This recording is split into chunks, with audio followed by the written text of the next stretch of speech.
Hey guys, Theo Joe Tech, welcome back. You might have heard that Microsoft said that Windows 10 is going to be the last version of Windows. This was said by Microsoft employee Jerry Nixon at the Ignite 2015 conference. So, do they really mean that? Is it really going to be the last version of Windows? Well, as you can imagine, that's not really what they meant.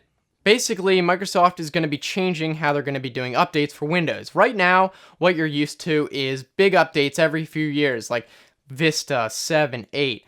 But now what they're going to be doing is more continuous updates over time. So at some point, Windows 10 is probably just going to become Windows, all-encompassing. They're really going to be making it more of a service as opposed to just one piece of software. Now, the updates aren't going to be like what they are today. Right now, Windows updates are pretty much just security patches or bug fixes, that kind of thing. But they're actually going to be adding functionality and new features in these updates. And this is kind of similar to how web browsers work, like Chrome, where, they update frequently. You probably don't even know what version of Chrome you have because it automatically updates, adds new stuff. One day you wake up and there's a new thing on Chrome. That's probably how it's going to be like with Windows. And the way they're doing this is actually making Windows 10 modular. And by that, I mean that they're making it so each, segment of Windows and part is independent of each other, more or less. So you might be able to go in and change the start menu completely without affecting any other parts of the system, so you don't have to do an entire upgrade to change one feature, even if it's a pretty big change. Now, there's one slightly controversial point, not that it really should be, and that's forced updates. Basically, Windows Home users are going to not be able to defer or delay updates. They're going to have to automatically update. And for Windows Pro and Enterprise, they can defer the update.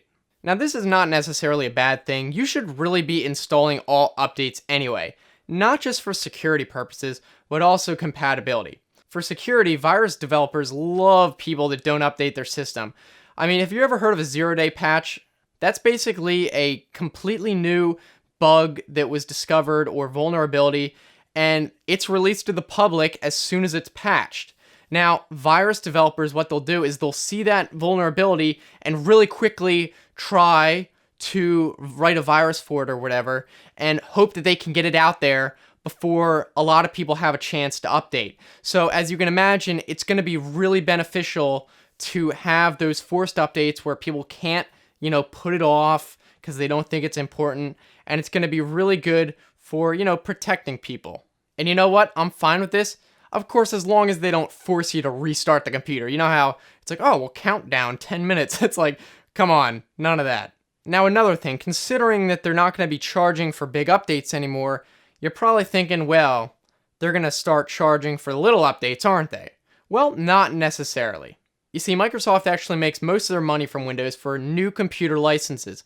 So if a manufacturer makes a new computer and they want to install Windows, they have to pay a fee. Users who buy updates are small potatoes, and that's because, most people don't care. If they have a computer that's running, a year ago's version of Windows, they might not see the benefit or not care about the new version of Windows. They're thinking, well, this works fine. Why should I update?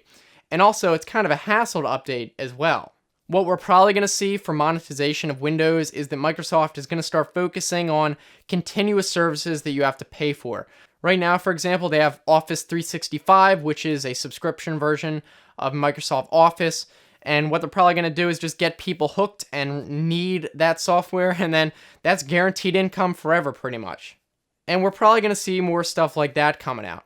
Now, will they charge for big updates like Apple kind of does?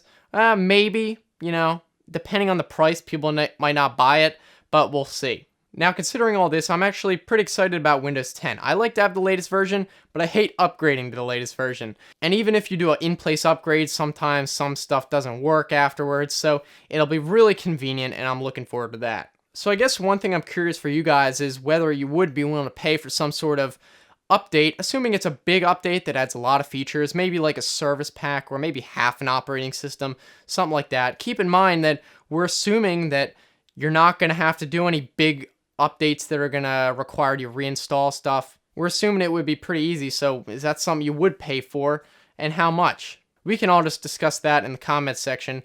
If you guys liked the video, you can give it a thumbs up and subscribe. I'm trying to make new videos 3 times a week, so it's worth it. And some other videos will be on the right-hand side. You can just click them, or the links will also be in the description. So that's pretty much it. Thanks for watching, guys. I will see you next time. Have a good one.